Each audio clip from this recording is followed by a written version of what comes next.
요거는 이제 배당 요구를 하지 않아서 배당에 누락된 임차인이 그 자기 못 받고 대신에 다른 금융회사가 배당을 받았는데 그 배당받은 금융회사를 상대로 제기한 부당이득 반환 청구 소송입니다. 자, 우선 요거 조금 이제 설명이 좀 필요한데, 자, 일단 그 임차인이 이제 배당을 요 사건에서 이제 그냥 임차인이라고 하죠. 임차인이 이제 배당을 못 받은 것이 배당 요구를 아예 자기가 못 해가지고 못 받은 경우가 있고, 배당 요구를 했는데도 못 받는 경우가 있어요. 예를 들면 이제 물론 소송으로 하는 경우니까 나중에 자기가 정당한 권리가 있다는 전제하에서, 그런데 비록 자기가 그 정당한 임차인이고 또 정당한 배당받을 권리가 있는데 그 집행법원에서 배당을 꼭 해야 된다라고 꼭 해야 하는 건 아니잖아요. 그러니까 허위 임차인으로서 의심을 받는다든지 등등의 이제 이유 때문에 집행법원에서 배당이 안 되는 경우가 있거든요. 근데 배당 요구를 아예 안 해서 배당을 못 받는다라고 하게 되면은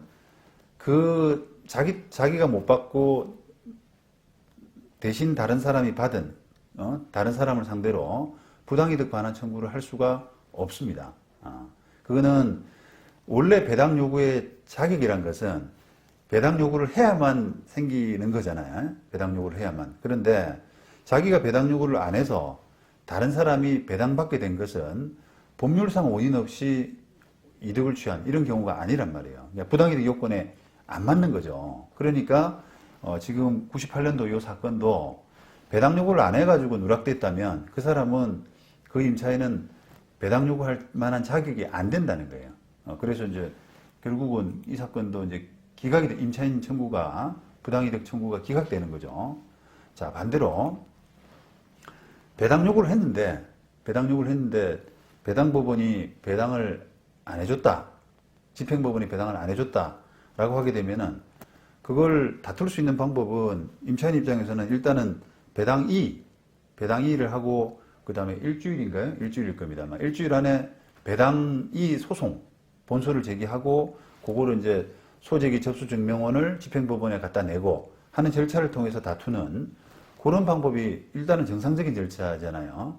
그래서 거기에서 그 재판에서 본 재판에서 이제 배당받을 자격이 있다. 그러니까 집행법원의 배당은 잘못된 거다. 이런 판단을 받게 되면은 이제 부재가 되는 것이고. 근데 이제 그런 방법이 아니라 그 배당이 소송을 안 하거나 못 하거나 하고 그 대신에 이제 그 부당이득 반환 소송을 하는 경우가 있습니다. 내가 배당받을 자격이 있는 사람인데 집행법원에서 배당을 안 해줘가지고 너가 배당을 받았으니까 나는 너 상대로 부당이득 반환 청구를 하겠다.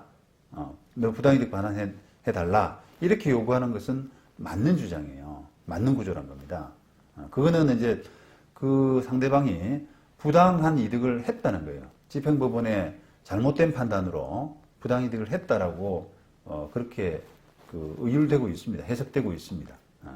그래서 일단은 지금 부당이득 반환 잘못된 배당으로 결과적으로 잘못된 배당으로 더 받아간 사람을 상대로 부당이득 반환 청구를 할 수 있느냐 없느냐의 기준은 일단은 그 배당 요구를 해야만 되는 적법한 배당 요구를 해야만 일단은 자격이 생기고 그 자격을 가지고 부당이득 반환 청구를 할 수 있다라는 부분을 조금 유념을 하셔야 됩니다.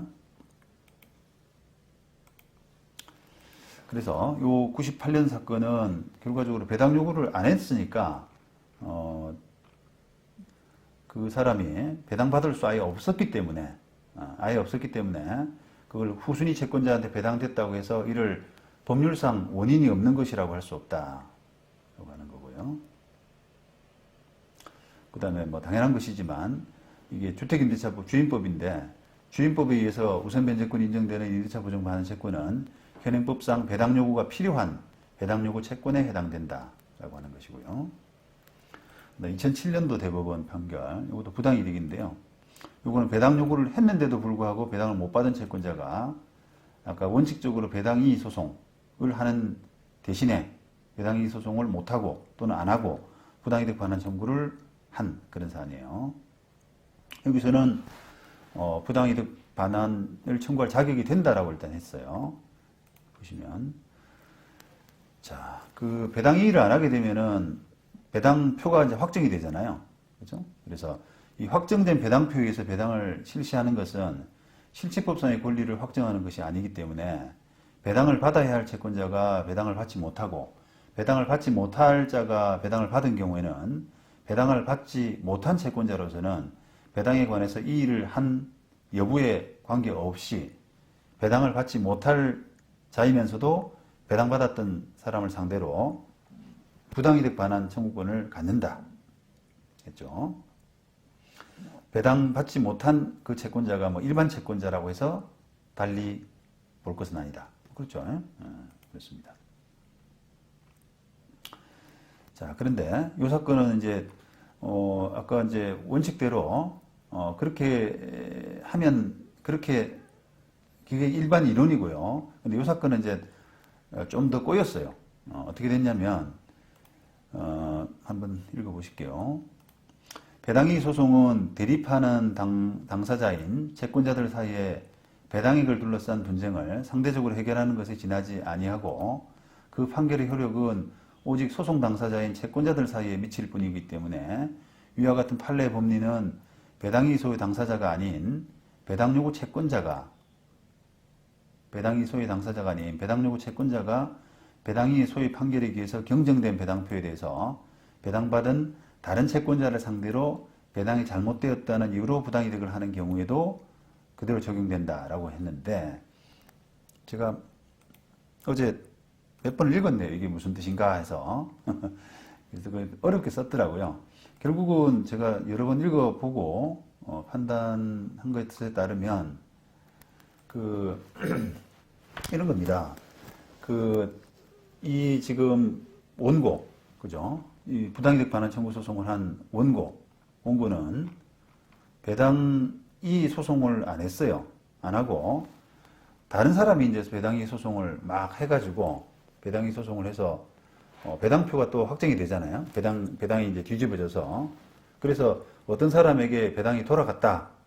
이렇게 판결이 어떤 사람에게 배당을 더 해야 된다. 이런 식의 이제 재판이 났을 거 아닙니까? 근데 그때서야 이 원고가 저 사람한테 배당 돌아가는 것은 그 부당이득이다. 내가 받아야 되기 때문에 부당이득이다라고 해가지고 그때서야 이제 부당이득 반환 소송을 한 거예요. 그래서 그런 사건에서 법원은 배당이익 소송이라고 하는 것은 앞서에 지금 부당이득 반환 소송을 하기 전에 이미 다른 사람들 사이에 배당이익 소송이 벌어졌지 않습니까? 거기서 뭔가 판결이 확정되고 배당표가 새로 짜여지는 그런 결과가 나왔는데 그 부당이득 반환 부당이득 반환 사건 이전에 진행된 배당이익 소송이라고 하는 것은 그냥 상대적인 효력, 그 소송을 했던 사람들 간에 분쟁을 상대적으로 해결하는 것에 지나지 않기 때문에 그 판결 효력은 두 사람 간에 소송을 했던 소송 당사자들 간에만 생긴다.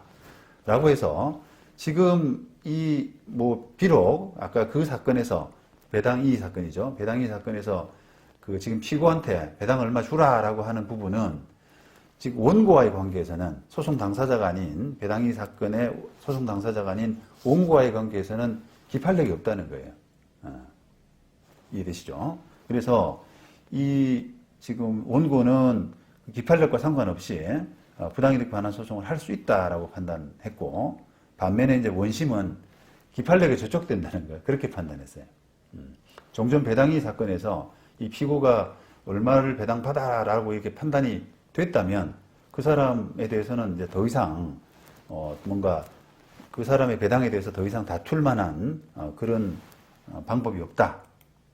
그런 식으로 판단을 했는데 조금 이해가 조금 필요하실 것 같아서 부연 설명을 좀 해드렸습니다.